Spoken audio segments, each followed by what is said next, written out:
China siap bernegosiasi dengan Indonesia soal klaim tumpang tindih di laut. Pemerintah China menyebutkan siap bernegosiasi dengan Indonesia terkait adanya klaim tumpang tindih di laut. China siap bekerja dengan Indonesia untuk mewujudkan kesepahaman penting yang dicapai antara pemimpin kedua negara dan memastikan bahwa hasil kerjasama kita dapat menguntungkan kedua negara dan kedua masyarakat pada secepatnya, kata juru bicara Kementerian Luar Negeri China Lin Jian dalam konferensi pers di Beijing pada Senin 11/11.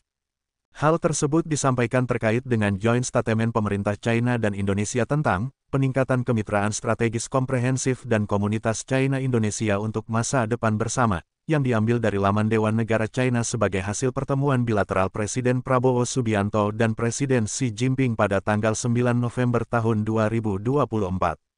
Dalam butir ke-9 kesepakatan tersebut disampaikan kedua negara akan bersama-sama membuat lebih banyak titik terang, bright spots, dalam kerjasama maritim termasuk untuk area yang mengalami klaim tumpang tindih dan sepakat untuk membentuk komite pengarah bersama dengan tujuan peningkatan kerjasama yang relevan dengan prinsip saling menghormati, kesetaraan, saling menguntungkan, fleksibilitas, pragmatisme, dan membangun konsensus, sesuai dengan peraturan hukum masing-masing.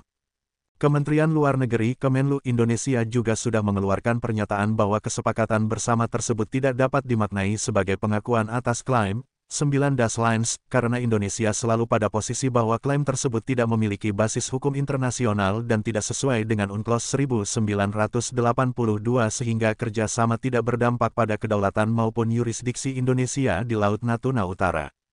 China menganjurkan untuk bersama-sama melakukan pembangunan dan mengesampingkan perselisihan serta berkomitmen untuk bekerja dengan negara-negara tetangga di seberang lautan sehingga perselisihan dapat dikelola dengan lebih baik, mendorong kerjasama, menegakkan stabilitas dan mencapai hasil yang saling menguntungkan, tambah Lin Jian.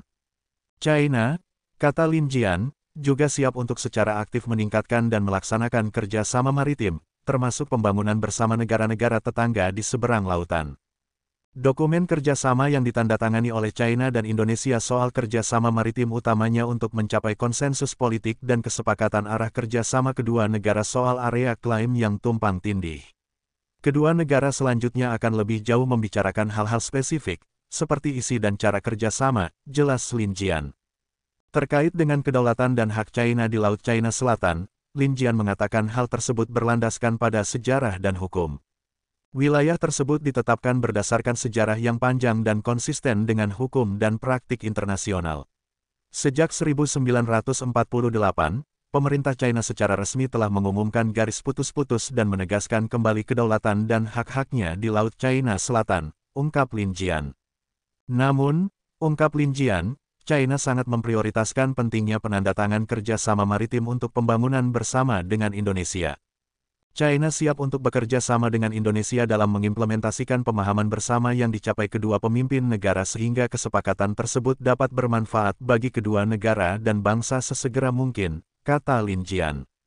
Disaksikan oleh Presiden Prabowo Subianto dan Presiden Xi Jinping pada Sabtu, 9/11 Indonesia dan China juga menandatangani 7 kesepakatan kerja sama bilateral termasuk pedoman kerja sama teknis, Technical Cooperation Guidelines (TCG), petik terbalik termasuk berisi poin kolaborasi untuk memastikan pemenuhan kesejahteraan pekerja perikanan dan peningkatan kesejahteraan masyarakat Indonesia di sekitar daerah penangkapan ikan dengan peningkatan sektor hilirisasi hasil perikanan. TCG mencakup 12 bagian pengaturan kerjasama Indonesia-China, di antaranya mengenai perusahaan patungan, kapal hingga kuota penangkapan ikan. Sedangkan ruang lingkup kerjasama yang akan dilakukan meliputi bidang perikanan tangkap dan pengolahan produk perikanan sesuai ketentuan hukum di Indonesia. Di dalamnya juga mencakup perjanjian terkait pembangunan fasilitas perikanan di darat, termasuk pelabuhan perikanan, pertukaran keterampilan, pelatihan, dan data relevan terkait sektor perikanan. Menteri-Menteri Kelautan dan Perikanan (KKP) Sakti Wahyu Trenggono yang menandatangani TCG tersebut mengatakan TCG merupakan perjanjian strategis untuk membangun ketahanan pangan serta dapat menjadi peluang untuk meningkatkan pendapatan negara bagi kesejahteraan masyarakat, khususnya nelayan.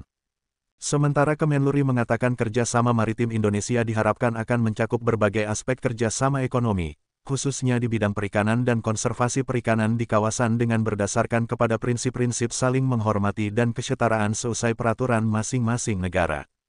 Bagi Indonesia, kerjasama tersebut tunduk pada peraturan yang mengatur kewilayahan, Undang-Undang Ratifikasi Perjanjian Internasional Kelautan, khususnya Konvensi Hukum Laut 1982, maupun ratifikasi perjanjian bilateral tentang status hukum perairan ataupun delimitasi batas maritim, peraturan tentang tata ruang laut serta konservasi dan pengelolaan perikanan, perpajakan dan berbagai ketentuan lainnya.